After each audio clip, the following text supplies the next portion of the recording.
Olá!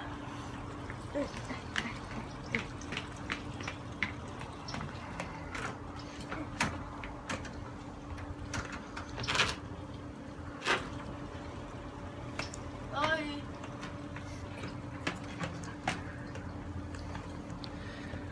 Olá pessoal, muito boa tarde a todos vocês aí no Brasil. É um prazer recebê-los aqui no Periscope para um bate-papo rápido e produtivo, que eu tenho certeza pode colaborar demais com essa jornada de estudos de todos vocês, especialmente aqueles que estão aí lutando para conquistar uma merecida aprovação. Sejam todos bem-vindos. Essa é a nossa live de número 3, é a live 003 do nosso programa de estudos que a gente carinhosamente apelidou de TCC, Tributário, Civil e Constitucional.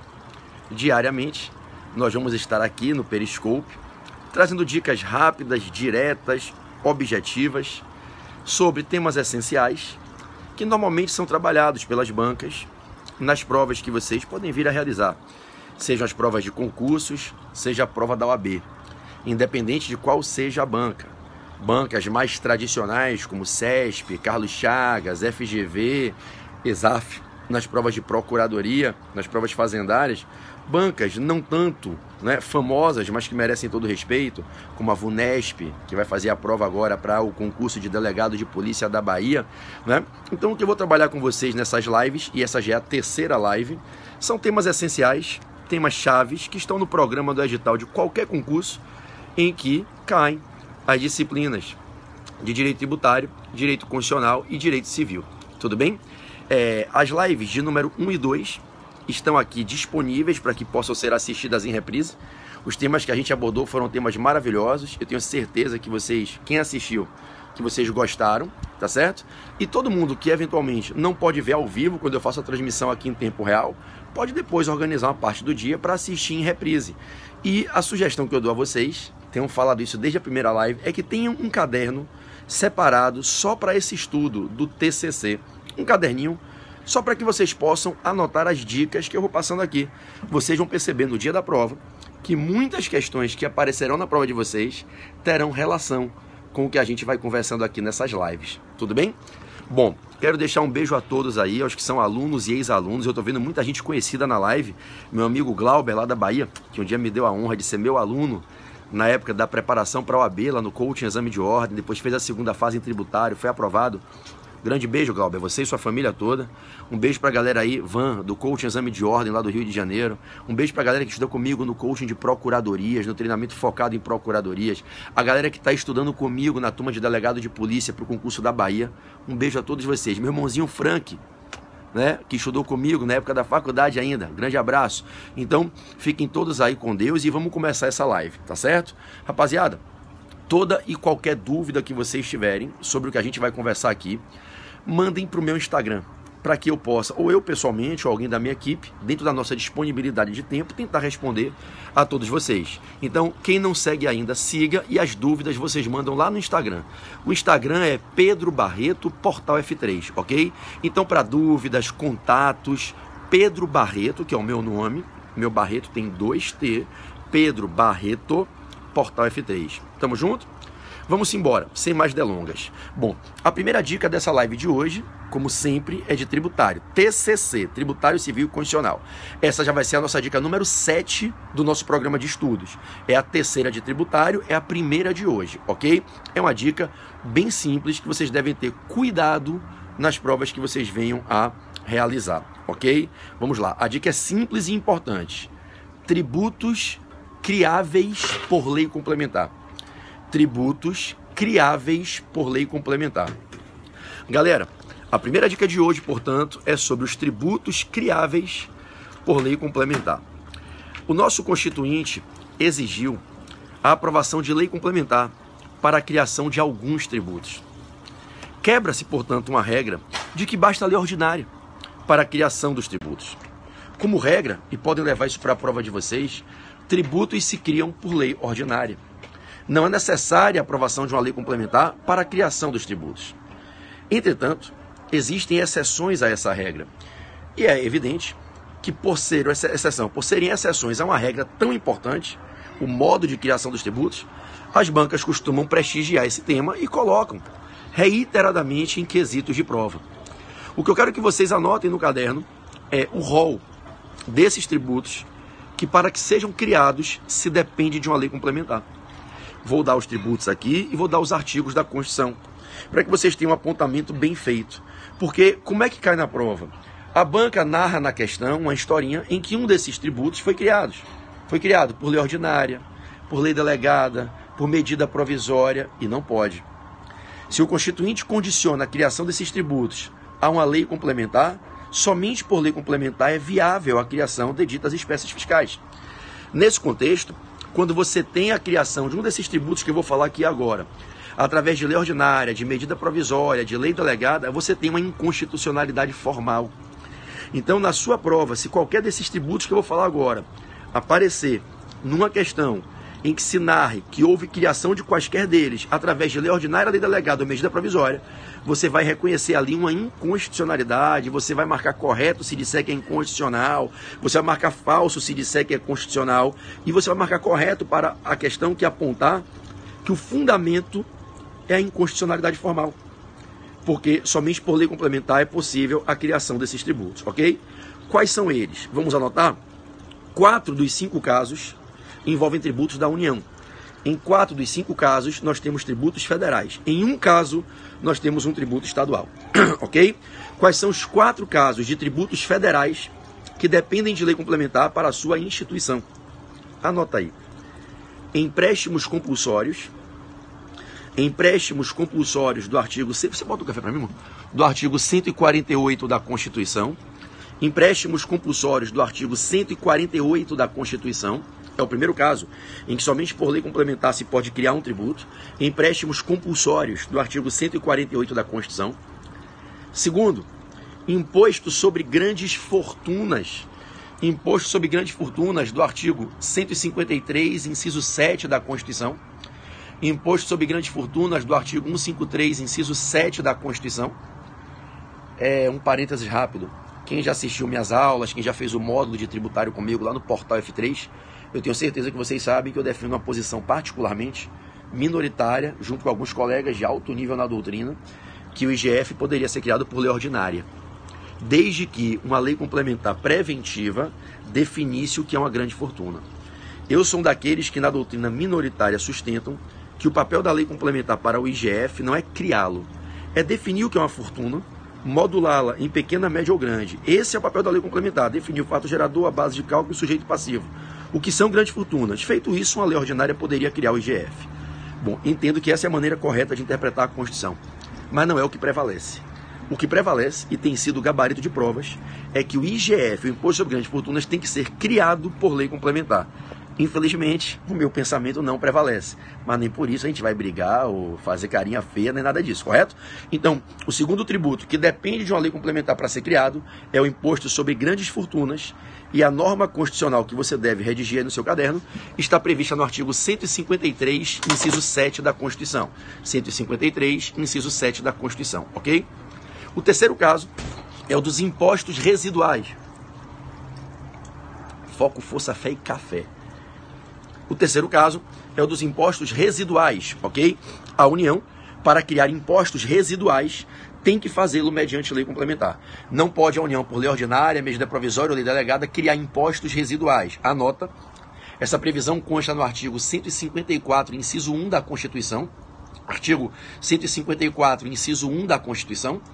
E conforme dito dispositivo constitucional, fica apregoado de modo expresso que somente mediante lei complementar poderá a União instituir os impostos residuais, que até hoje nunca foram criados, não existem, graças a Deus, e nada mais seriam do que novos impostos, além daqueles 13 já previstos na Constituição.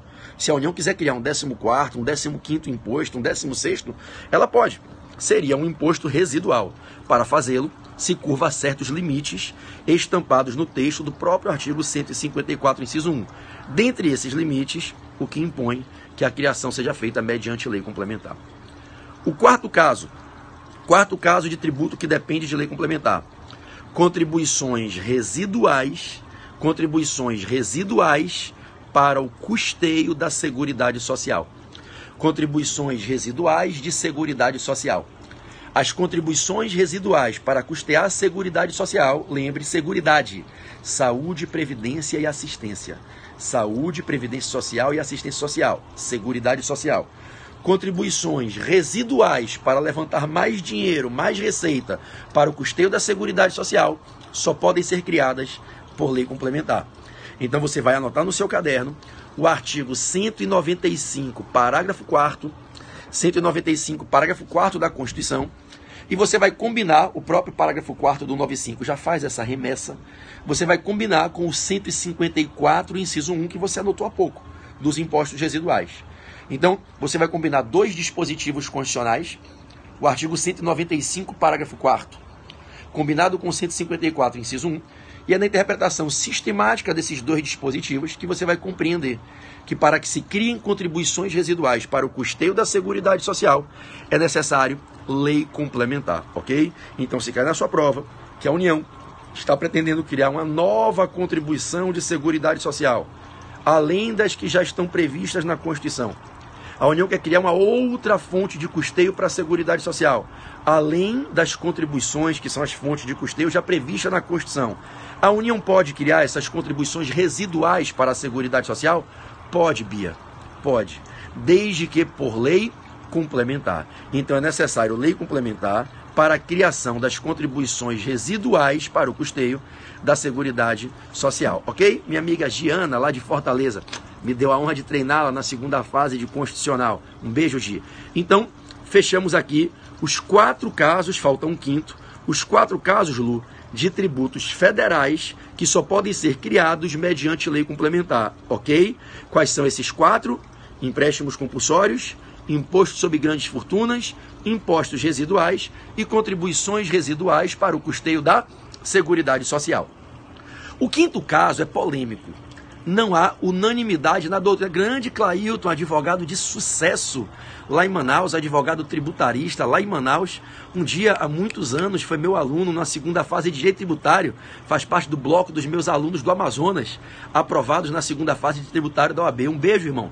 Sucesso para você e sua família. Acompanho suas postagens no Instagram. Você mora no meu coração, viu, irmão? Que Jesus siga te abençoando. Tenho acompanhado o seu sucesso crescente na advocacia tributária.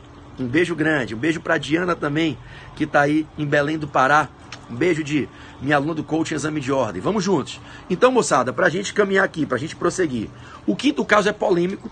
Não há unanimidade na doutrina e existe inclusive um precedente para o Supremo se manifestar pacificando essa polêmica. Se esse caso que eu vou dizer é um caso em que haveria a necessidade ou não de lei complementar para a criação do tributo. Eu, em particular, entendo que sim, e o texto constitucional, na sua forma expressa, literal, sugere que sim. Nas provas objetivas, nos provões, a banca cobra exatamente igual ao texto. É cara crachá, é a letra da lei. Então eu vou dar o artigo e vou dizer qual é o caso aqui agora. Esse seria o quinto e último caso de tributo dependente de lei complementar para que a sua instituição possa se materializar, ok? Bom, qual é o caso? É o caso do imposto sobre transmissão, causa-mortes e doação, o ITCMD, que a gente costuma chamar de imposto de herança e doação, mas em uma única e isolada hipótese. Preste atenção para não errar. É o caso do ITCMD, imposto sobre transmissões, causa-morte e doações, quando esse imposto vier a incidir em transmissões, causa-morte ou doações que venham do exterior para dentro do Brasil. São as chamadas transmissões internacionais. São aquelas hipóteses em que, por exemplo, na transmissão causa-morte, o decújo tinha domicílio, residia no exterior e deixou herdeiros que vão herdar aqui no Brasil.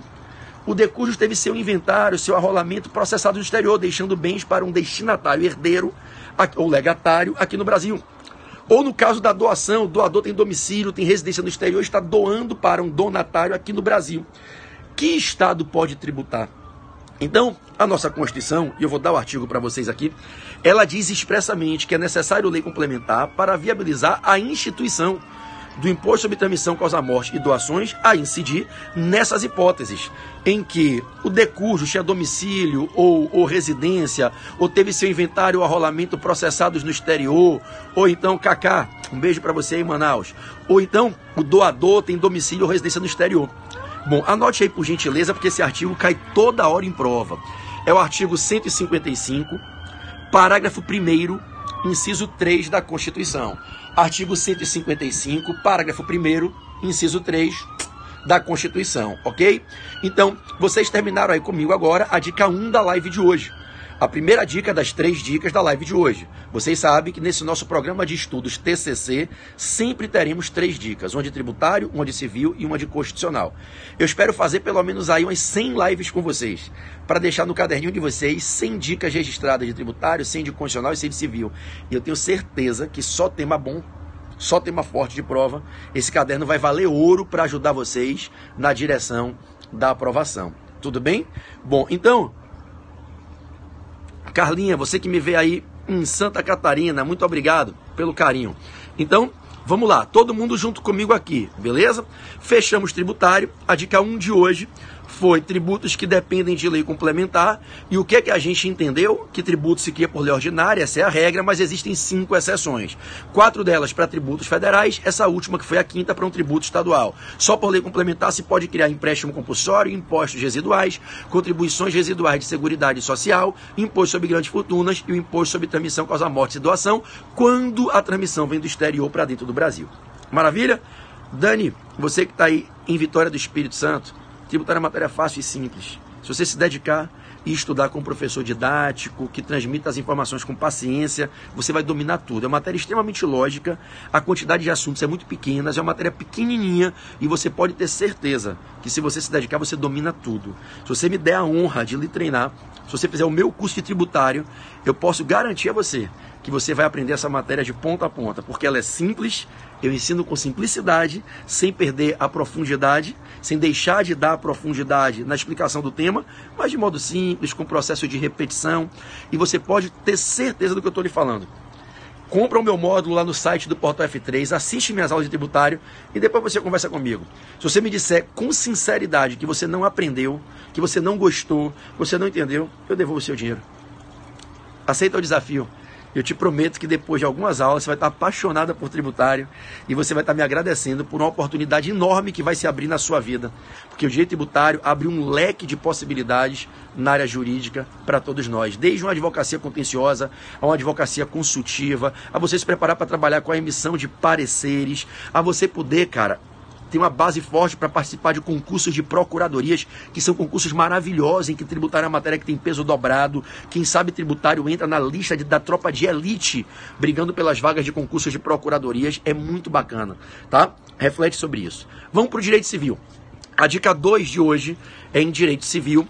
E eu quero falar com vocês sobre bens. E eu quero falar, Carlinha, Carla do Socorro, tá lá no Rio de Janeiro. Beijo, Carlinha. PB, o VAD 5 em 1 vai estar disponível só no mês que vem. Só no final de fevereiro, que eu mandei atualizar com as súmulas vinculantes novas, com algumas legislações novas. Então, o VAD 5 em 1 2018, né? O de 17 acabou, esgotou.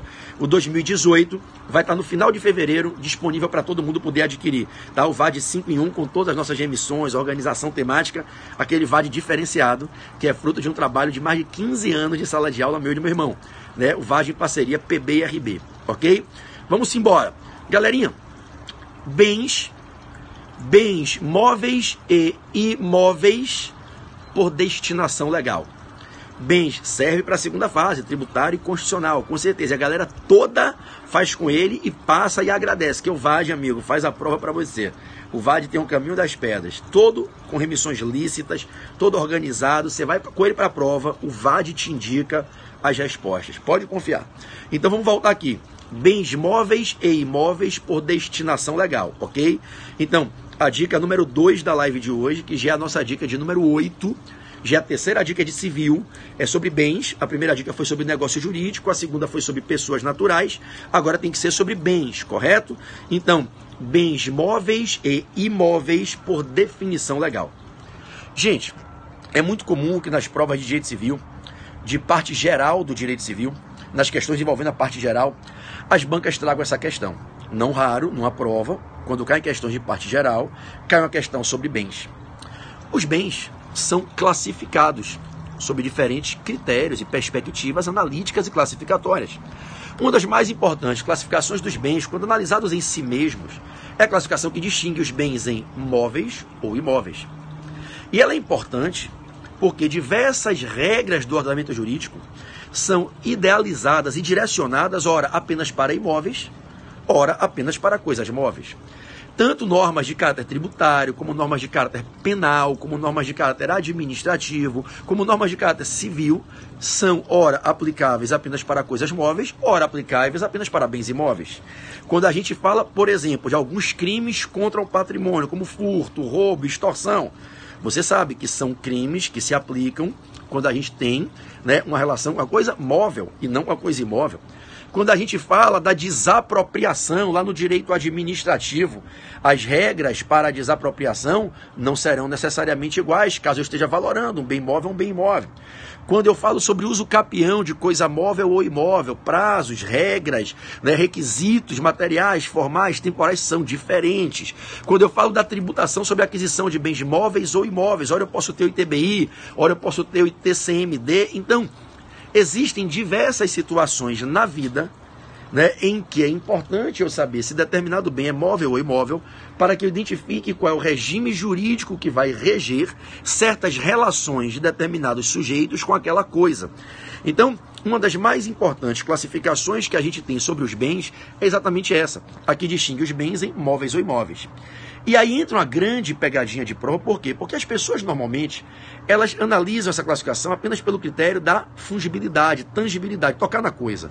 Então você imagina bens corpóreos, bens que têm materialidade, os bens materiais, os bens corpóreos, e você diz o seguinte: se esse bem é passível de deslocamento físico de um ponto a outro no espaço, sem que em razão desse deslocamento ele sofra uma perda da sua integridade ou da sua utilidade econômica, ele é um bem móvel. Há outro giro: se esse bem não pode ser deslocado fisicamente de um ponto a outro no espaço, ou caso se tente deslocá-lo, ele sofre a deterioração, a perda da sua estrutura, da sua integridade e da sua utilidade econômica, então ele é um bem imóvel. Imóvel é o que não pode sofrer mobilidade. Móvel é aquele que é passível de mobilidade. Então a gente, quando estuda a classificação das coisas móveis e imóveis no direito civil, para todos esses fins importantes que eu exemplifiquei com alguns rápidos exemplos aqui, para fins tributários, penais, ambientais, administrativos, civis propriamente ditos, né? A gente normalmente tem o hábito de pensar apenas na coisa física. Por exemplo, essa caneca de café é uma coisa que eu posso deslocar de um ponto a outro no espaço, e esse deslocamento não implica na ruptura da integridade da coisa, na perda da sua utilidade ou do seu valor econômico. Então, por ser passível de deslocamento físico de um ponto a outro no espaço, sem perda da integridade corpórea ou da utilidade econômica, é um bem considerado móvel. Ao contrário, essa casa na qual estou, essa casa não é passível de mobilidade de um ponto a outro no espaço. Nesse viés, é considerada coisa imóvel. E aí o que é que acontece? A gente, quando vai fazer uma prova e cai uma questão sobre bem móvel ou imóvel, naturalmente a gente pensa na estrutura física e corpórea, tangível, material das coisas. Só que tem alguns bens que você, em tese, não pode tocar. Mas são bens dos quais nós, sujeitos de direito, titularizamos a propriedade. Existem alguns bens dos quais a gente se torna titular e que você não consegue tocar, às vezes você não consegue ver. E é preciso defini-los, ora como móveis, ora como imóveis. E a utilidade dessa definição é para que a gente identifique qual o regime jurídico disciplinará certas relações em que esses bens são envolvidos. Então o legislador teve a missão de, em 2 artigos importantíssimos da parte geral do Código Civil, listar alguns desses bens muito importantes e dizer, olha, para todos os fins, considere que esses bens aqui são móveis e esses são imóveis. E em tese, todos os bens que eu vou lhe dizer aqui agora, quando você olhar, você diz, porra, bebê, mas eu não consigo nem tocar. Claro, porque são direitos, são energias que você vai perceber que não tem em tese tangibilidade. Mas a lei, repetindo, por uma necessidade para alcançar uma certa finalidade, que é de utilidade para o ordenamento jurídico, resolveu definir, ora como móvel, ora como imóvel. E aí surge essa categoria dos bens móveis e dos bens imóveis por destinação, por definição, por imputação, por prescrição legal, ok? Bom, você vai encontrar nos artigos 80 e 83 do Código Civil. 80 e 83 do Código Civil. Vamos lembrar quais são, primeiro, os bens imóveis, por definição legal. Vamos lá? Artigo 80, incisos 1 e 2. Quais são os bens imóveis por definição legal? Bom, o direito à sucessão aberta, o direito que o herdeiro, que o legatário titulariza sobre a sucessão aberta, o direito sucessório com a morte do de cujus, abre-se de imediato a sucessão. Nesse momento, em razão do fenômeno da seisinho, ou saisinho, direito de saisinho, seisinho droit, transfere-se para aqueles que são considerados pela lei herdeiros imediatos ali, o chamado direito à sucessão aberta. Tá certo? Já não é mais uma expectativa de direito, é um direito que recai porque a sucessão é aberta com a morte do de cujus. Então esse direito sobre a sucessão aberta, um direito que vai ser limitado, vai ser dimensionado conforme as regras legais que disciplinam o direito das sucessões no Código Civil, lá no livro 5 da parte especial. Então, esse direito que você titulariza sobre a sucessão aberta, quando você é um herdeiro, não é necessário, não é um herdeiro necessário, mas você é um herdeiro que tem direito assegurado por lei sobre a sucessão aberta, esse direito é considerado um bem imóvel. Tanto que quando um herdeiro que confirma a aceitação da herança, que não faz uma renúncia abdicativa pro monte, após aceitar, quando ele quer transferir, ceder seu percentual, suas cotas sobre o espólio, se trata de uma transmissão de bem imóvel. Tanto que ela pode ser tributada com ITBI se for onerosa. A cessão de direitos hereditários é uma transmissão de bem imóvel, porque os direitos que se estão cedendo são os direitos sobre a sucessão aberta, nos limites que a lei civil concede. E esses direitos são bem imóvel. Ok? Então, o primeiro dos dois bens imóveis por definição legal é esse aqui. Direito sobre a sucessão aberta. Caindo na sua prova, pode, sem medo, reconhecer como correta alguma afirmativa, alguma proposição que diga que o direito à sucessão aberta é um bem imóvel por imputação legal. O segundo é o rol dos direitos reais que recaem sobre bens imóveis, bem como as ações que asseguram o exercício, a proteção, a efetividade desses direitos reais imobiliários. Nós sabemos que podemos titularizar direitos reais sobre coisas móveis e direitos reais sobre bens imóveis. O direito de propriedade, o direito de gozo, o direito de uso, o direito de usufruto, né? O direito real do promitente comprador. Nós temos direitos reais que recaem sobre coisas. A depender de qual seja a natureza desse direito real, dentre aqueles listados no artigo 1225, né, lá do livro 3 da parte especial do direito das coisas, né, dos direitos reais, a depender de qual seja o direito real, é elencado naquele rol taxativo de incisos do artigo 1225 da parte especial do Código Civil, a gente pode ter um direito real sobre bem móvel, ou um direito real sobre bem imóvel. Quem nunca ouviu falar do direito real imobiliário, que é o direito de superfície? Quem nunca ouviu falar do direito de gozo, correto? Bom, os direitos reais sobre bens imóveis, logo, os direitos reais imobiliários de uso, gozo, fruição, os de garantia, né, os direitos, a hipoteca, né, os direitos reais imobiliários são bens imóveis. O direito em si é um bem imóvel. A cessão desse direito é uma transmissão de bem imóvel. A cessão de uma hipoteca, que é direito real imobiliário de garantia, é uma cessão de bem imóvel, ok?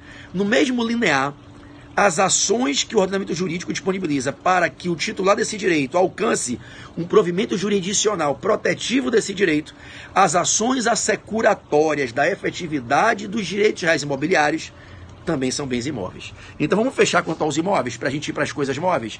Quais são os bens imóveis por definição legal, conforme prescreve o artigo 80 do Código Civil? Direito à sucessão aberta e direitos reais sobre imóveis, bem como as ações assecuratórias da sua efetividade, do seu exercício, da sua titularidade. E quais são os bens móveis? Quais são os bens móveis? Né? Ô meu amigo, muito obrigado, né? Muito obrigado pelo carinho, né? Tamo juntos, né? Eu não estou reconhecendo pela foto, não sei se é Thales aí de Teresina que falou da dedicação, da dedicatória do convite de formatura. Muito obrigado, depois se puder tirar uma foto e manda para mim pelo Instagram, pelo WhatsApp, tá? Arthur de Recife, grande Arthurzão, porra, fez o curso comigo, foi segunda fase tributária, não foi Arthur, foi constitucional. Depois eu conheci você com sua noiva, acho que sua noiva foi estudar comigo também. Acho que eu dei aula para você e para sua noiva, né? Bacana, que Deus abençoe muito a família de vocês, parabéns aí pela formatura, e vamos embora que meu time é direito tributário, fez tributário e é aprovado, mano, não tem caô, passa geral, vamos embora, constitucional também, os dois, beleza? Vamos lá. Quinha, professor, o senhor foi meu professor na Emerge, caramba! Sério? Que legal, Quinha. Tem tantos anos que eu não dou aula na Emerge, né? Eu dei aula na Emerge durante muitos anos. Cheguei a ser, durante 3 anos seguidos, o professor a dar mais aulas na escola de magistratura do Rio de Janeiro. O maior volume de aula, que eu dava aula de civil, de constitucional, de tributário. Eu não sei se você chegou a ter aula de tudo isso comigo na Emerge, lembra? Dei aula de civil, parte geral, obrigações, contratos, reais, aula de tributário, aula de administrativo, eu quebrava galho. Quando o professor faltava, me ligava para eu dar, né? Aula lá, tributário, porra, eu era o cara que mais dava aula lá, junto com o professor Paul Eric, maravilhoso, o professor Petrúcio, a professora Frana. Época boa quando eu dava aula na escola de magistratura. Sabe quando foi isso? Entre 2004 a 2008.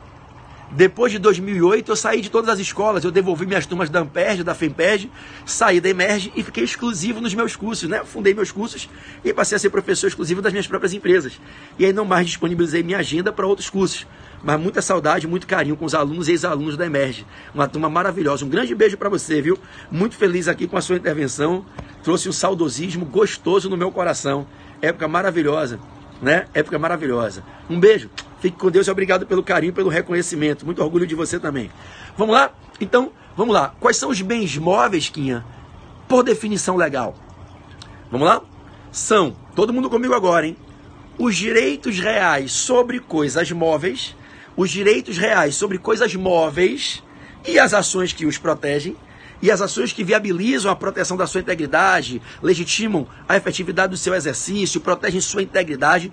Então, olha que perigo na prova. Direito real é bem móvel ou imóvel? Depende. Se for direito real imobiliário, é bem imóvel, é fácil.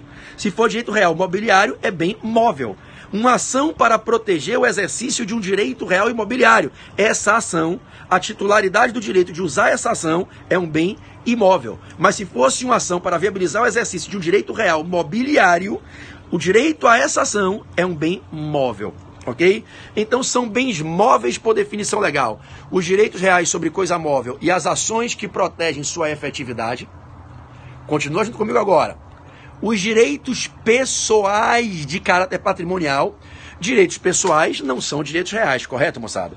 Os direitos reais são aqueles direitos que surgem das relações obrigacionais, das relações contratuais, dos negócios jurídicos, das relações interpessoais, entre sujeitos que se ligam por um liame obrigacional, por um vínculo negocial. Os direitos interpartes, oponíveis interpessoas, interpartes, os direitos de natureza pessoal, que tem um caráter patrimonial, né? Então, obrigado pelo carinho, filho, obrigado pelo carinho. Então, os direitos pessoais de natureza patrimonial, fica esperto na prova, artigo 83 do Código Civil, tá? E as ações que os protegem. Então, um direito de crédito, o direito do credor na relação contratual, o direito do credor na relação negocial é um direito pessoal de caráter patrimonial. Então, na sua prova, todos e quaisquer direitos pessoais de caráter patrimonial, eles são coisas móveis, moçada, são bens móveis, assim como também o são as ações que protegem a integridade e o exercício desses direitos pessoais de caráter patrimonial. Estamos juntos? Por fim, para que a gente encerre, o último inciso que está faltando do artigo 83, as energias suscetíveis de valor econômico. As energias suscetíveis, seja bem-vindo ao Esquadrão, segunda fase constitucional. Você vai amar o curso da gente, repescagem, um curso completo. Seja bem-vindo, você vai pegar o seu 10 e vai ser aprovado. Que na nossa turma de constitucional, todo mundo passa. E você também vai passar. Vai na fé que vai dar certo. Então, quais são os bens móveis por definição legal nos termos do artigo 83 do Código Civil? Vamos lá, e vai passar agora, pode ter certeza, a turma é 100% aprovada. Se você não passou no primeiro tiro, você vai passar no segundo tiro, vai passar nessa repescagem. Agora, fica tranquilo, porque o resultado não saiu ainda. Se você fez agora com a gente, não saiu o resultado e você pode estar aprovado, tá certo? Se quiser fazer a pescagem como ouvinte para assistir de novo, show de bola, para fixar o conhecimento. Mas não comemora a derrota antes do resultado não, tá? Não comemora a derrota não, porque a turma sempre tem 100% de aprovação. Então espera o dia do resultado. E se porventura você ficar na repescagem, você está dentro do jogo, o jogo só acaba depois da segunda tentativa. E pode ter certeza que você vai conseguir a sua aprovação. Usufrua dessas aulas, aprenda, aprofunde, que tu vai chegar lá. Tamo junto porque deve é. Mas ó, espera o resultado. Vai por mim. Confia no que seu treinador está falando. Vai por mim. Tem gente que pensa que está reprovado quando sai o resultado está com 6, 6,5 e 6,00 é igual a 10, meu irmão. É igual a 10, é aprovado, tá? Tamo junto. Vamos lá, pra gente fechar agora aqui. Quais são os bens móveis e imóveis por definição legal? Bens imóveis por definição legal. Bens imóveis, direito à sucessão aberta, direitos reais sobre imóveis e as ações que os asseguram. Bens móveis por definição legal, direitos pessoais de caráter patrimonial, direitos reais mobiliários e as ações que os protegem e, por fim, as energias suscetíveis de valor econômico. Vou para a última dica de hoje, da nossa live número 3. Vou para a dica de direito constitucional. Já vai ser agora a terceira dica da live de hoje, direito constitucional. A terceira dica de constitucional e a 9ª dica do nosso programa TCC, Tributário Civil e Constitucional. Concordam? Vamos lá. Direito constitucional, todo mundo junto comigo agora. Direito constitucional, legitimados à propositura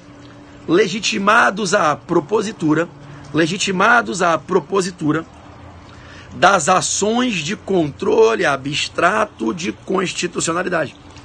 Legitimados à propositura das ações de controle abstrato de constitucionalidade. É muito comum que a banca indague a vocês, se vocês sabem, quem são os legitimados, aqueles que o Constituinte legitimou, concedeu legitimidade ativa, o poder perfeito de poderem ajuizar as ações de controle, né? Os 3 chefes nas 3 mesas com PACOM. Só que esse com é com N de navio, hein? Tira esse M de Maria, pelo amor de Deus aí, hein? É com N de navio, tá? Não esquece isso não, tá? Então anote aí, dica número 3 da live 3, já é a dica 9 ao total. Os legitimados à propositura das ações de controle abstrato de constitucionalidade. Vamos lembrar rapidinho aqui, quais são as 4 ações típicas para fomentar o exercício do controle abstrato de constitucionalidade lá no STF. Quais são as 4 ações? Bota só a sigla para mim aí. Quais são as 4 ações que o ordenamento jurídico disponibiliza para que, através do ajuizamento delas, se viabilize o exercício da jurisdição constitucional abstrata, num controle abstrato de constitucionalidade das leis, dos atos com força de leis, determinados atos do poder público passíveis de impugnação lá no STF, uma competência concentrada no STF, para esse exercício analítico e abstrato da compatibilidade desses atos com a Constituição. Perfeito, já mataram a pau aí, tô vendo que a galera tá voando baixo. Esse é meu time, esse é o Esquadrão STF, a galera que voa inconstitucional. ADI, ADO, ADC, ADPF. ADI, ADO, ADC, ADPF. Perfeito, ADI estadual, no campo do controle estadual, no TJ. Mas vamos ficar aqui no campo do controle em face da Constituição da República, tomando como parâmetro, show de bola, a Constituição da República, beleza? Valeu, André, tamo junto, tá? Então, simbora. Quais são as 4 ações que provocam lá no STF o controle abstrato de constitucionalidade, analisando certos atos do poder público e avaliando a sua compatibilidade com a Constituição da República? Quais são essas ações? ADI, ADO, ADC, ADPF. ADI, ação direta de inconstitucionalidade. ADO, ação direta de inconstitucionalidade por omissão. ADC, ação declaratória de constitucionalidade. ADPF, arguição de descumprimento de preceito fundamental. ADI, ADO, ADC, ADPF. ADI, ADO, ADC, ADPF. Essas são as 4 ações que impulsionam lá no Supremo o exercício do controle abstrato de constitucionalidade de certos atos do poder público confrontados com a Constituição da República. E aí vem a pergunta, grande Clailton, quem pode ajuizar essas ações? Bom, os legitimados estão em rol taxativo no artigo 103 da Constituição. Os legitimados estão em rol taxativo no artigo 103 da Constituição. E o procedimento que conduz o processo, quando essas ações são instauradas e são admitidas, a petição inicial deferida, o procedimento é guiado nessas 2 leis, colocadas aí na live, carinhosamente, né? A Lei 9868 para ADI, ADO e ADC, e a Lei 9882 para a DPF. O artigo é o artigo 103 da Constituição, e ele vai listar os legitimados, e com isso a gente vai concluir a live de hoje. Quem são esses legitimados? Os 3 chefes, nas 3 mesas, com PACOM. Olha o mantra, olha o macetinho que ajuda pra cacete a memorizar. Os 3 chefes nas 3 mesas com PACOM. Quem são os 3 chefes? Chefe do Poder Executivo Federal, chefe do Poder Executivo dos Estados e DF, chefe do Ministério Público da União. Chefe do Poder Executivo da União, chefe do Poder Executivo dos Estados e DF, chefe do Ministério Público da União. Quem são os 3 chefes? Presidente da República, governadores, Procurador-Geral da República. Basta escrever a sigla PGR. Olha meus dedos, imagine que é PGR, tá vendo? PGR. Tira o G. Presidente da República. Bota só o G, cuidado. Governadores. Bota os 3, Procurador-Geral da República. Só com a sigla PGR, você lembra do Procurador-Geral da República, deixa só o G, governador, deixa o P e o R, Presidente da República. Mata os 3 chefes. As 3 mesas.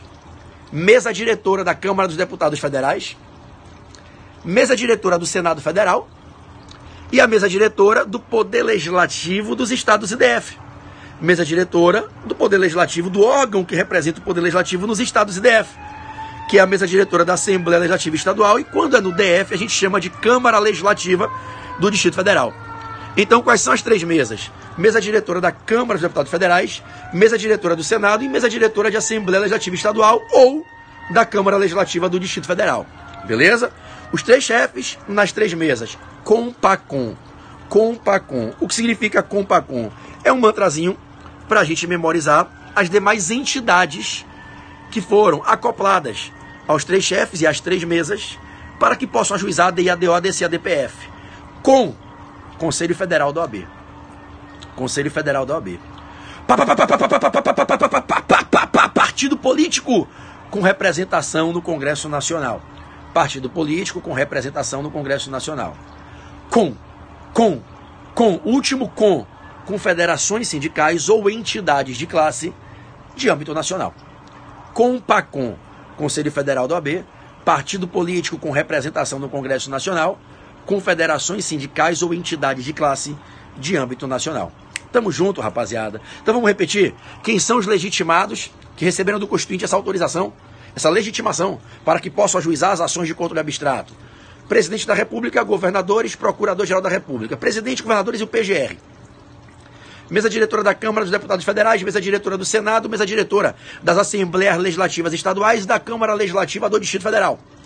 Conselho Federal do AB, partido político com representação no Congresso Nacional, ou na Câmara ou no Senado, basta em qualquer das casas. Confederações sindicais ou entidades de classe de âmbito nacional, ok? Pegadinhas rápidas. Confederação sindical não é sinônimo de federação, sequer de sindicato. Confederação sindical é aquela entidade que está no topo da pirâmide sindical, dentro da estrutura do direito coletivo do trabalho. Lembrem, quando a gente estuda o direito do trabalho, tem o direito coletivo do trabalho e o direito individual. No direito coletivo, na representação buscando a tutela coletiva protetiva dos trabalhadores, a gente tem os sindicatos. A partir de uma junção de pelo menos 5 sindicatos, a gente tem uma federação, e a partir da junção de pelo menos 3 federações, a gente tem uma confederação sindical, concordam? Uma confederação sindical formada por no mínimo 3 federações, cada uma formada por no mínimo 5 sindicatos. A confederação é que pode ajuização de controle. Federação não. Cuidado em prova, ok? Quanto aos partidos políticos, lembre que para ajuização tem que ter representação no Congresso. Se for um partido político sem representação, ele pode ser partido político. Mas se não tiver representação, não pode ajuização de controle. Tem que ter representação ou na Câmara ou no Senado. Não precisa ser nas duas. E a representação é verificada no dia do ajuizamento e não no dia do julgamento. Se na data da protocolação da petição inicial ajuizou a ação, tinha pelo menos um deputado federal ou pelo menos um senador exercendo o mandato em nome do partido, é válido o ajuizamento. Quanto às entidades de classe de âmbito nacional, lembre, estou encerrando, filhão, estou acabando. Estou na última dica, estou acabando. Quanto às entidades, meus filhos estão me esperando para ir para o parque, a gente vai para a Disney hoje, né? Então, quanto às entidades de classe de âmbito nacional, né, elas têm que ter associados, têm que ter filiados em pelo menos 9 estados da federação, 1/3 das 27 unidades federativas. Ou 8 estados e o Distrito Federal, dá no mesmo, que o Distrito Federal é equiparado ao Estado membro. Então, se não tiver pelo menos 9 bases territoriais diferentes, com associados, filiados, ela não tem caráter nacional, ok? Show de bola? Quanto às mesas diretoras, lembre, mesa do Congresso Nacional não ajuização, mesa da Câmara é uma coisa, tem 7 deputados federais. Mesa do Senado é outra, tem 7 senadores. Mesa do Congresso é uma mesa mista, com 4 senadores e 3 deputados. Mesa do Congresso não ajuiza ação de controle, ok? Assim como não ajuiza ação de controle, mesa de Câmara de Vereadores no município. As mesas que ajuizam ação de controle são a mesa diretora da Câmara dos Deputados, mesa diretora do Senado, das Assembleias Legislativas Estaduais ou Câmara Legislativa do DF. Para a gente encerrar, desses legitimados, a maioria deles pode ajuizar ação de controle qualquer que seja o tema. Você pode pegar o tema em qualquer ponto do universo temático do ordenamento jurídico. são chamados legitimados universais. Eles podem ajuizar ação de controle qualquer que seja o tema. Eles não precisam provar que o tema tem pertinência com a atuação deles. Ou seja, eles podem chegar no Supremo e dizer, olha, eu vim ajuizar essa ADI porque eu entendo que essa lei federal aqui é inconstitucional. Ponto. Não interessa o tema da lei. É uma legitimação universal para ajuizar ação em qualquer que seja o assunto a ser discutido. São os legitimados universais. Eu vou dizer quem são. De modo contrário, existem os chamados legitimados especiais, que têm uma legitimidade condicionada. Eles só podem ajuizar ação de controle se o tema a ser questionado for pertinente, tiver adequação com a atividade fim deles, com as finalidades institucionais deles. Os legitimados especiais são aqueles que não podem ajuizar ação em qualquer que seja o assunto, mas somente quando o assunto a ser apreciado no STF tem a correlação, tem a pertinência, quando o tema for pertinência à sua atividade fim, ao seu propósito existencial. Por isso se fala que eles têm uma legitimidade condicionada. Eles ficam condicionados a provarem a pertinência temática. Do contrário, a petição inicial é indeferida pela ausência de legitimidade ativa, porque não se comprovou a pertinência temática. Quem são esses legitimados especiais que têm que provar a pertinência temática para que possam ajuizar a ação? Os legitimados especiais, que dependem da comprovação da pertinência temática, que têm legitimidade ativa condicionada a essa comprovação, são as confederações sindicais, as entidades de classe de âmbito nacional, confederações sindicais, entidades de classe de âmbito nacional, os governadores dos estados ou DF, e as mesas diretoras estaduais e do DF, mesas diretoras de Assembleia Legislativa Estadual ou Câmara Legislativa do DF.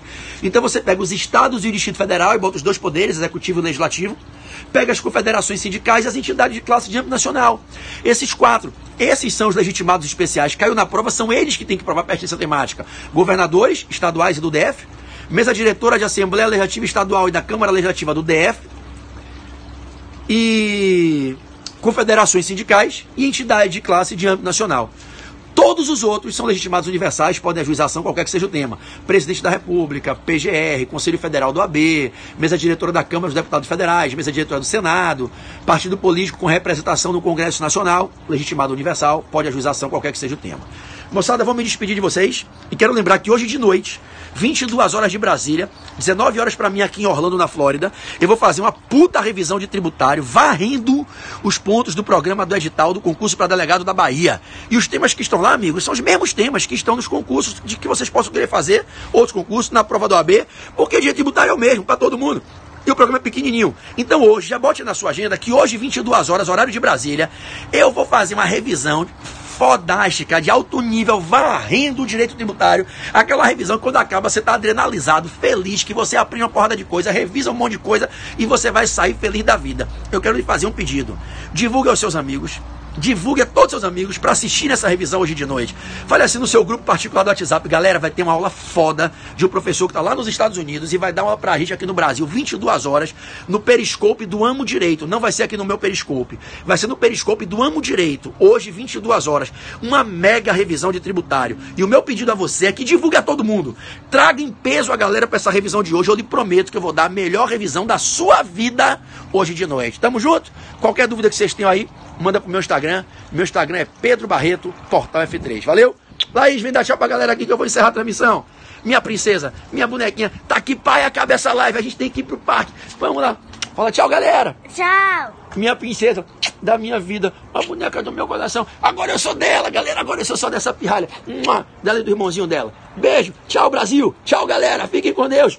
Beijo.